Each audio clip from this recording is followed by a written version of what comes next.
Well, that was quick. VF Corp didn't even have that Dividend King crown for 6 months, and it's already gone. Now, if you're new to this, you may not have heard of VF Corp, but they have tons of brands you have heard of, like Vans, the North Face, Timberland, Dickies, which I love wearing them, JanSport. Those are some of the bags that they're going to be looking to sell, as you'll see with Eastpak, Kipling, and Supreme. So there it is. VF Corp reduced their quarterly dividend by 41.2% to 30 cents a share. And again, this has been a popular buzzword on Wall Street. Don't call it a cut. It's a right sizing, which management said. This includes the right sizing of our dividends, exploring the sale of non-core assets, and cutting costs in lower value areas to strengthen our execution and to enable incremental targeted investments in our brands and the consumer. And they continue and say they're making the tough but what we believe to be a principled and financially responsible decision to cut our dividend by about 40%. We do not take this last step lightly and fully understand the value of a solid dividend as part of a comprehensive approach to total shareholder value creation. And again, with the right size, they said it's prudent to right size the dividend to accelerate the path back to their target dividend payout and debt to EBITDA ratios and to rebuild the dividend from there based on solid expected cash flows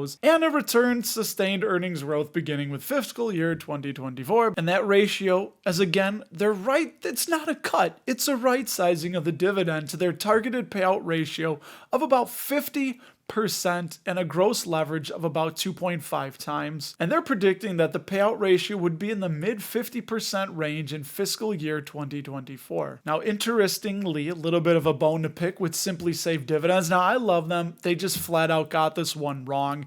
On February 6th, today is February 7th, the day of the cut, the day the Dividend King died, they downgraded from 80 to 70. That is a lower bucket of their safe tier, but they still said that that dividend was safe. So always take what these sites and people say as a grain of salt. Nobody knows what's going to happen. And then we do see the very next day they had the 41% dividend cut. So Simply Safe said that they're sorry about this and they're going to use it as a lesson going in the future. But honestly, I'm not surprised in the least. I saw this one highly likely, and it's why I stayed away from VFC. So right there in December of 2022, they had just became a Dividend King with that penny raise, and then they get the cut now. But that dividend yield is still 69% above their 5-year average. So this could be a good time, especially if people start dumping the stock. It could be a really good time to get in because everybody's so down on VF Corp, and they do want to maintain that dividend going forward. And this is one of the reasons why I'm just not surprised. They had an earnings payout ratio of 95%, and they have negative free cash flow right now of 41 cents a share. So that free cash flow payout ratio was negative 492%, but even going back to 22,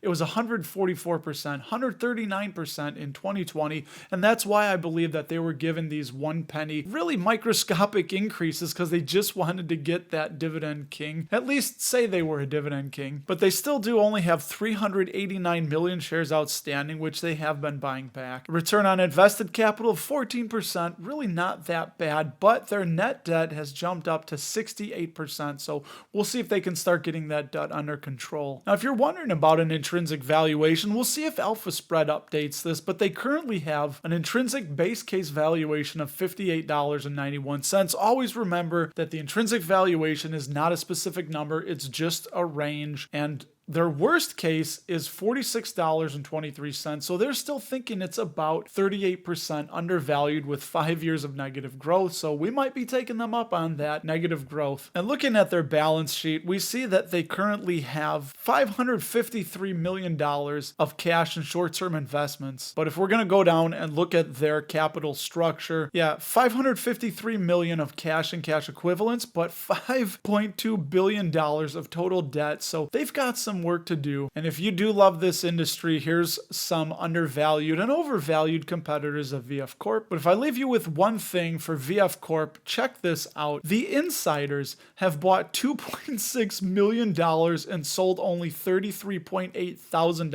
worth of shares. So you'll sell stock for hundreds of reasons, but you're going to buy for only one because you expect the share price to go up. So that's a really good sign when we see the insiders continuously buying their own stock. But nevertheless, it has been a rough ride as they are down 62% over the last 3 years.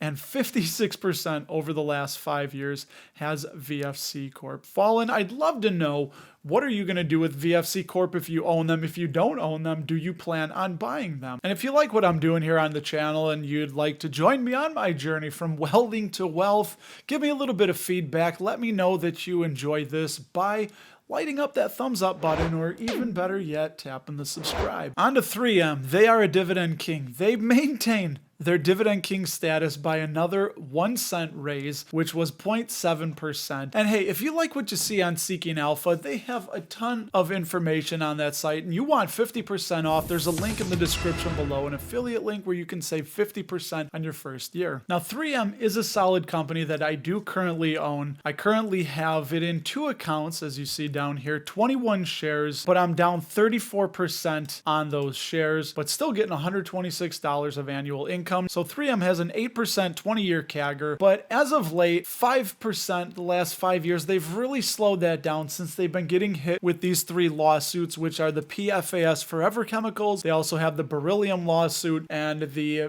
big notable one is the Arrow earplug lawsuit. 64 years of uninterrupted and growing dividends, and we do see they raised it to $1.50 a share. They've been raising it a penny for a few years now. They are just trying to maintain cash, I do believe. I mean, check that out. Their dividend right now, if you are a long-term believer, is 52% above their 5-year average. So it's way up there at 5.13% currently. But the market has really beaten them down because of all the uncertainty. So their forward price to earnings is only 13.5, meaning you're paying $13.50 for every $1 of 3M's earnings. And their free cash flow payout ratio, 88%. So yeah, it's a little bit high right now.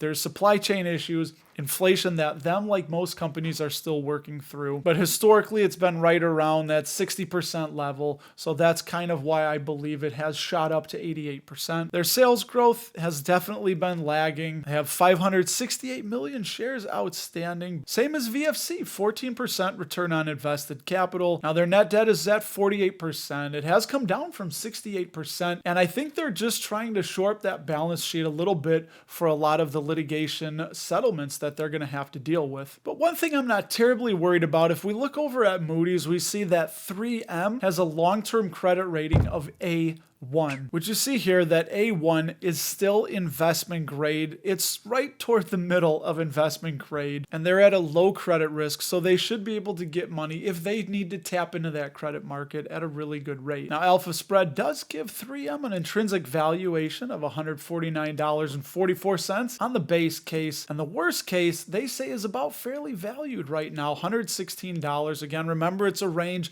Some super investors like to buy about 10% below their worst case scenario for a stock to give themselves a really healthy margin of safety. Personally, I'm holding off. I think once the litigation news starts hitting the wires, we're going to see 3M right around $100, potentially even lower, and I'll be looking to add more 3M at those levels. I mean, 3M has $3.9 billion of cash on hand, and if we look down at their capital structure, we'll see, again, $3 billion of cash, $14 billion of total debt. I'm not terribly worried about the long-term prospects of 3M, but in the short term, things are going to be pretty murky. And there have been no 3M insiders buying stock over the last 12 months, so hey, maybe they're waiting like I am. I think that 3M wants to keep that dividend king status. They want to keep the income investors happy, even though it's another small penny raise. But also remember, they're included in a lot of dividend growth focused index funds, so they want to maintain that. They don't want to get booted from the funds. And I think they're going to do what they have to do to maintain their dividend king status through this whole triple threat that's coming at them. I'd love to know your thoughts on VF Corp, on 3M. What are you doing? What are you not doing? If you're worried at all about 3M going bankrupt or the possibility of it, in this floating little box next to my head, I addressed some of those concerns and made a very nice presentation just for you. So if you click this box, I will talk to you there.